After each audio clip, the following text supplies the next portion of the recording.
आगे बढ़ें, कुछ बात करें मौसम की। कराची के मुख्तलिफ इलाकों में फिर हल्की बारिश शुरू हो गई है। तेज़ हवाएं भी चल रही हैं। औरंगी टाउन, नाजिमाबाद समेत कई दीगर इलाके शामिल हैं। मलीर और शारा फैसल पर भी बारिश हुई है। बाज़ इलाकों में बादल छाए हुए हैं। बारिश शुरू होते ही कई इलाकों में बिजली की फराहमी मुअत्तल होने की इतलात भी मौसूल हो रही हैं। कराची के मुख्तलिफ इलाकों में फिर हल्की बारिश शुरू हो गई है। तफसील जानेंगे जियो न्यूज़ के नुमाइंदे कमर अली से। कमर, बताइएगा कराची के किन किन इलाकों में इस वक्त बारिश हो रही है?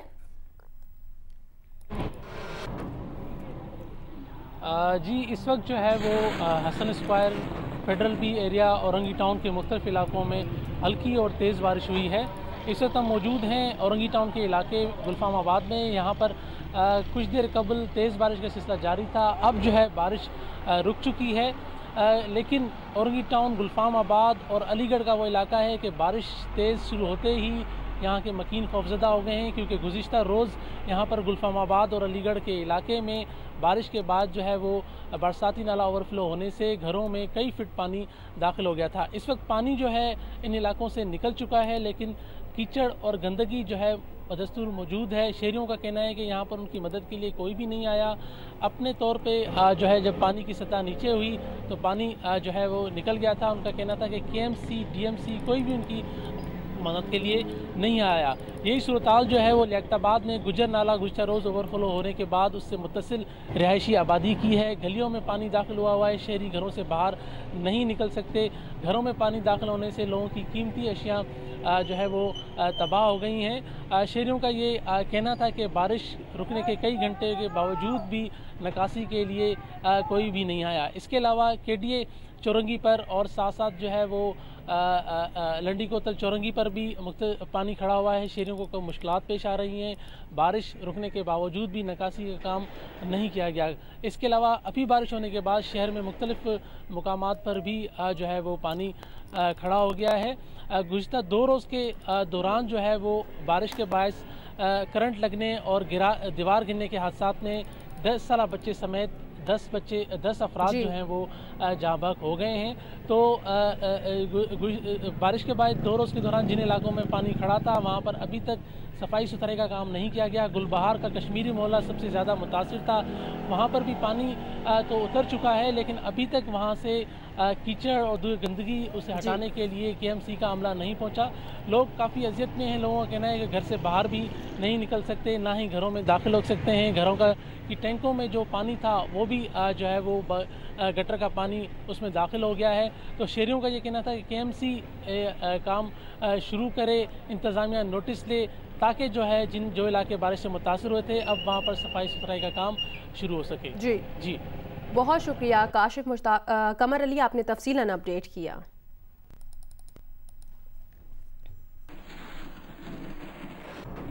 कराची में आज बूंदाबांदी और हल्की बारिश का इम्कान है। महकमा मौसमियात का शहर में तेज़ हवाएं भी चलने का इम्कान जाहिर किया गया है।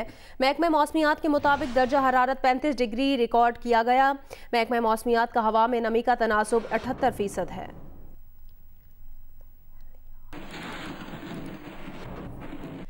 वज़ीर बल्दियात सिंध नासिर हुसैन शाह ने कराची में नालों की बरवक्त सफाई न होने की जिम्मेदारी कोरोना वायरस पर डाल दी। कहा, कोरोना की वजह से नालों की सफाई का काम वक्त पर शुरू न हुआ।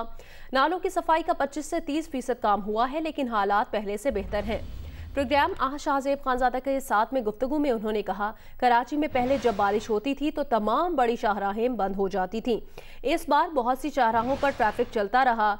कहीं पानी था भी तो जल्दी निकल गया। माजी में बारिश के बाद 2-2 रोज़ शाहराहें बंद रहती थीं। पूरी दुनिया में जब ज़्यादा बारिश होती है तो यही सूरत हाल होती है। थोड़ा डिले ज़रूर हो गया था, हमें बहुत पहले शुरू करना था, लेकिन कोविड की वजह से डिले हुआ। 25 से 30% इस वक्त काम हुआ है। जहाँ पे पहले क्या होता था, अगर बारिश होती थी तो सारे बड़ी आर्टरीज जो हैं बंद हो जाया करती थी। इस दफ़ा सब मोटरेबल रही हैं। कहीं पे थोड़ा इशू ज़रूर रहा है, 1-2 घंटे का। पिछले सालों में 2-2 दिन बंद रहती थी शाहराहें। अब कुछ काम हुआ है तो मोटरेबल हैं, लेकिन इनको मज़ीद बेहतर होना चाहिए और वो हम लोग काम कर रहे हैं। ट्रांसपोर्ट पर भी काम हो रहा है। BRTs पर मुख्तलिफ जगहों पे डिले ज़रूर हुआ है और उसके लिए जाहिर है हम माज़रत ख़्वाह हैं। पूरी दुनिया में जहाँ ज़्यादा बारिश होती है तो इस तरह के प्रॉब्लम्स आते हैं। आगे बढ़े खबर दें, हुकूमत ने चेयरमैन नैब के ओहदे की मुद्दत में तौसी की तजवीज़ नहीं दी। नए मुसविदे में तौसी के काबिल का लफ्ज़ शामिल नहीं है। जियो न्यूज़ के प्रोग्राम आज शाहजेब खानजादा के साथ में वफाकी वजीर शफकत महमूद ने इंकशाफ किया। कहा कि मुद्दत मुलाजमत में तौसी से मुतालिक मुसविदा हुकूमत का नहीं था, इसमें कोई क्लैरिकल गलती होगी। रहनुमा नून लीग एहसन इकबाल ने कहा, ये गलत कह रहे हैं। हुकूमत के तजवीज़ करदा इब्तदाई मुसविदे में चेयरमैन नैब की मुद्दत मुलाजमत में तौसी का नुक्ता मौजूद था। ऑपोजिशन, सिविल सोसाइटी और मीडिया ने शोर मचाया तो उसे वापस ले लिया। हुकूमत और ऑपोजिशन के दरमियान नैब तरमीमी बिल पर इजलास आज दोबारा होगा। जियो न्यूज़ के प्रोग्राम आज शाहजेब खानजादा के साथ में वफाकी वजीर शफकत महमूद ने कहा कि मुद्दत मुलाजमत में तौसी से मुतालिक मुसविदा हुकूमत का नहीं था, इसमें कोई क्लैरिकल गलती होगी। वो बिल्कुल हमारा ड्राफ्ट नहीं था, वो उसमें कोई क्लैरिकल मिस्टेक होगी कोई टाइप, ये हम बिल्कुल उसको अंदर कोई तब्दीली नहीं चाह रहे। जो हमारा नया है उसमें एक्सटेंडेबल का लफ्ज़ नहीं है। रहनुमा नून लीग एहसन इकबाल बोले, ये गलत कह रहे हैं। अपोजिशन, सिविल सोसाइटी और मीडिया के शोर मचाने पर हुकूमत ने मुसविदा वापस ले लिया। नैब का इन्होंने कानून हमें पेश किया, ये गलत फरमा रहे थे कि हमने एक्सटेंशन तजवीज़ नहीं दी। जो इनका इब्तदाई मुसवदा था उसके अंदर ये नैब के चेयरमैन को, डिप्टी चेयरमैन को, प्रोसिक्यूटर जनरल को एक्सटेंशन तजवीज़ कर रहे थे। उस पर अपोजिशन ने और मीडिया ने और सिविल सोसाइटी ने शोर मचाया तो इन्होंने वापस ले ली। गुज़िश्ता रोज नैब और FATF कवानीन में तरमीम के हवाले से हुकूमत और अपोजिशन पर मुश्तमिल पार्लिमानी कमेटी का इजलास बेनतीजा रहा। पार्लिमानी कमेटी का इजलास आज शाम 6 बजे फिर होगा। दूसरी जानिब पार्लिमानी कमेटी कानून साजी में हुकूमत ने अपने मजीद 4 अरकान शामिल कर लिए। ज़राए के मुताबिक मुस्लिम लीग काफ के तारिक बशीर चीमा, MKM के बैरिस्टर सैफ, बलोचिस्तान अवामी पार्टी के इसरार तरीन और वफाकी वजीर हम्माद अजहर को भी कमेटी में शामिल किया गया। कमेटी अरकान की तादाद 24 से बढ़ाकर 28 कर दी गई। मुस्लिम लीग नून के सदर और अपोजिशन लीडर शहबाज शरीफ ने कहा, मुल्क की तारीख में इससे बदतरीन हुकूमत नहीं देखी, इससे जान छुड़ाई जाएगी। JUIF के सरबराह मौलाना फजलुर रहमान ने कहा कि आइंदा का लाहे अमल तय करने के लिए ईद के बाद रहबर कमेटी का इजलास बुलाया है। ईद के बाद हुकूमत के खिलाफ तमाम अपोजिशन जमातें भरपूर कुव्वत के साथ सामने आएंगी।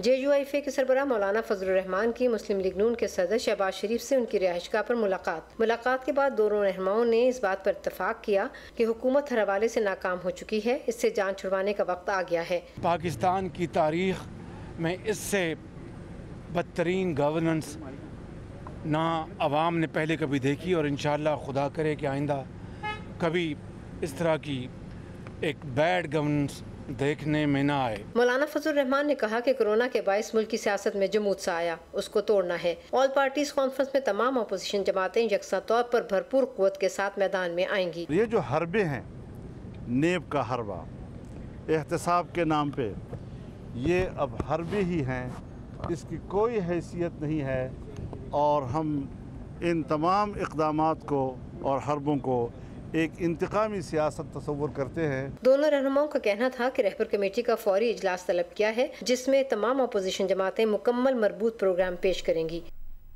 पंजाब में आज से बाजार और शॉपिंग मॉल्स बंद रखने के हुक्म पर अमल दरामद का आगाज कर दिया गया। गुजरांवाला में लॉकडाउन की खिलाफ वर्जी और मुजाहिमत पर मुतादिद दुकानदारों को हिरासत में ले लिया गया। पंजाब हुकूमत ने 5 अगस्त तक सूबे भर के बाजार और शॉपिंग मॉल्स बंद रखने का ऐलान किया है।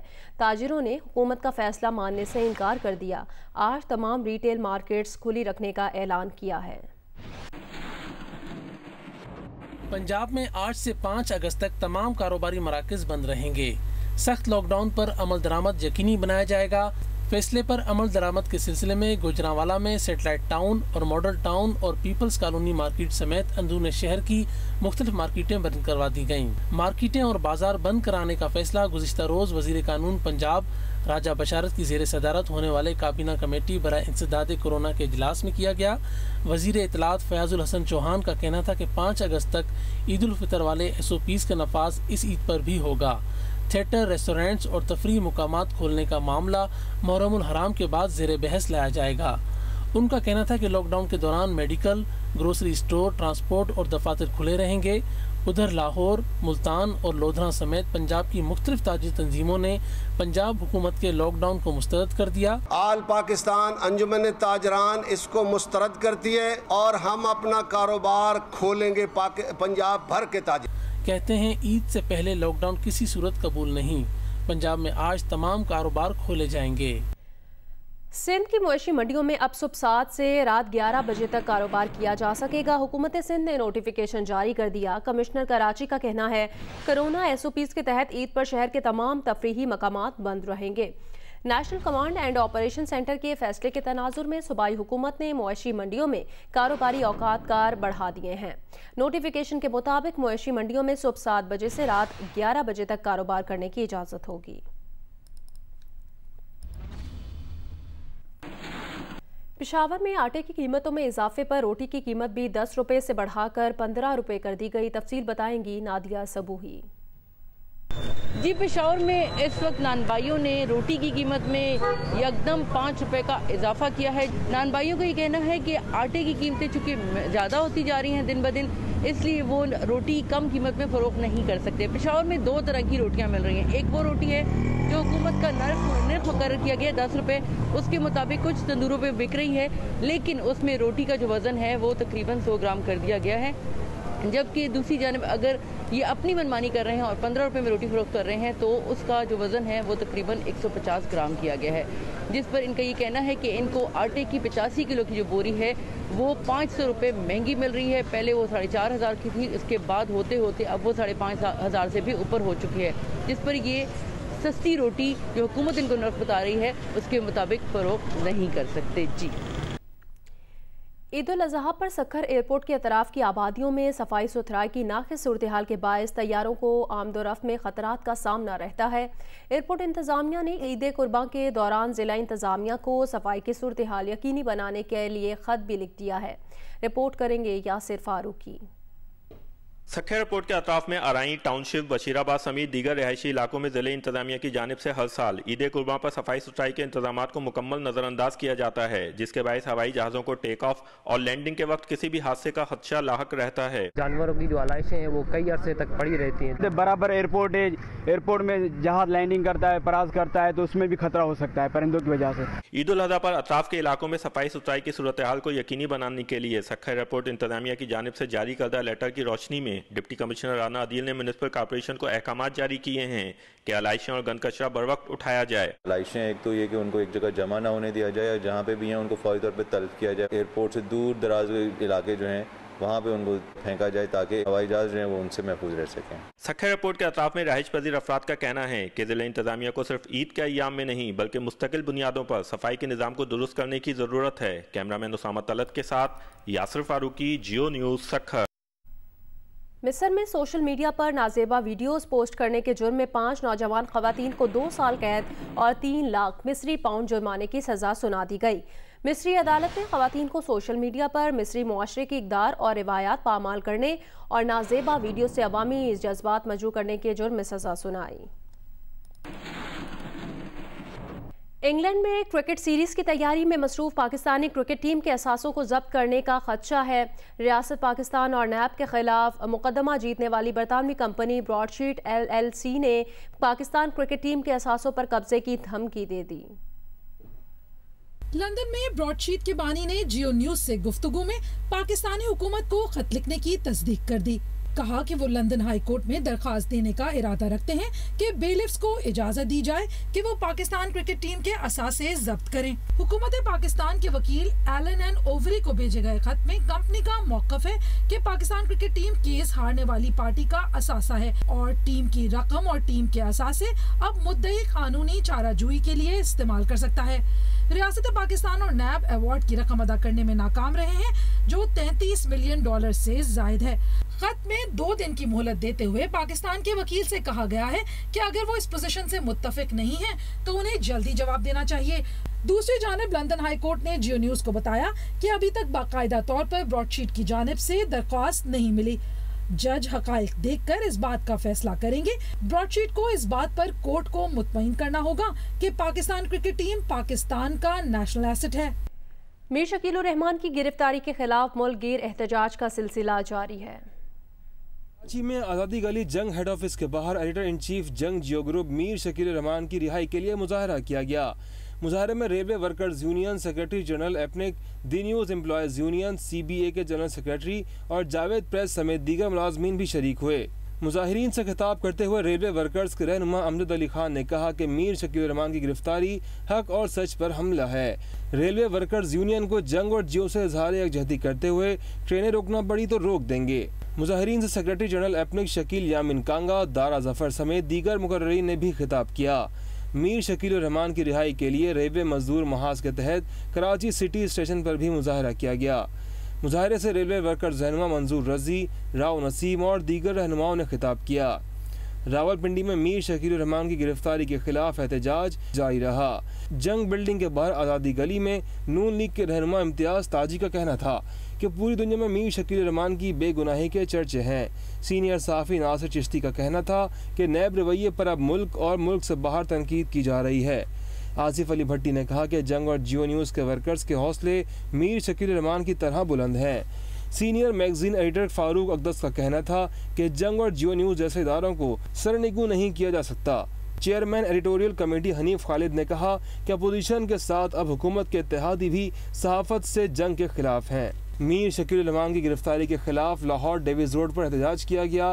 एहतजाजी कैंप में सीनियर सहाफ़ियों ने शिरकत की और मीर शकील उर रहमान की रिहाई का मुतालबा किया। एडिटर इन चीफ जंग और जियो मीर शकील उर रहमान की रिहाई के लिए कोयटा में जंग बिल्डिंग के सामने मुजाहरा किया गया। मुजाहरे में जंग और जियो के कारकुनान ने शिरकत की और मीर शकील उर रहमान की फौरी रिहाई का मुतालबा किया। पेशावर में मीर शकील उर रहमान की गिरफ्तारी के खिलाफ जंग, दी न्यूज़ और जियो के दफातर के सामने एहतजाजी मुजाहरा किया गया। नवाब शाह में ताजिर बरादरी ने मीर शकील उर रहमान की रिहाई के लिए मुजाहरा किया। मीर शकील उर रहमान की गैर कानूनी गिरफ्तारी के खिलाफ भावलपुर प्रेस क्लब में भी एहतजाज किया गया। Union of journalist, press club के मेंबरान और अहदेदारों ने अलामती भूख हड़ताल की और रैली निकाली। जंग में भी मीर शकील उर रहमान की गिरफ्तारी के खिलाफ एहतजाज किया गया। अंजुमन आढ़तिया की जानिब से सब्जी मंडी में एहतजाज किया गया और रैली निकाली गई। सरगोदा में कुर्बानी के जानवर सजाने के लिए जेवरात भी मार्केट में आ गए हैं। मजीद बताएंगे मलिक मोहम्मद असगर। जी बिल्कुल, कुर्बानी के जानवरों के अब तो जेवरात भी मार्केट में पहुंच गए हैं। शहर के मुख्तलिफ इलाकों में आर्जी तौर पर ऐसी दुकानें कायम हो गई हैं जहां पर कुर्बानी के जानवरों के जेवरात फ़रोख्त किए जा रहे हैं। उनकी कीमतें तो खासी हैं, लेकिन ऐसे शौकिया लोग जिन्होंने कुर्बानी के जानवर ख़रीद लिए हैं, उनकी ख्वाहिश भी यही है कि इन जानवरों को इंतहाई खूबसूरती से अब सजा भी लिया जाए। यही वजह है कि इन कुर्बानी के जानवरों के जेवरात की खरीदो फरोख्त का अमल भी जारी है। यहाँ पर block number 15, block number 16, block water supply road पर आर्जी तौर पर ऐसी दुकानें कायम कर दी गई हैं जहाँ पर कुर्बानी के जानवरों की ये अशिया फ़रोख्त हो रही हैं और लोग बड़ी तादाद में इन अशिया को ख़रीदने में भी मसरूफ़ हैं।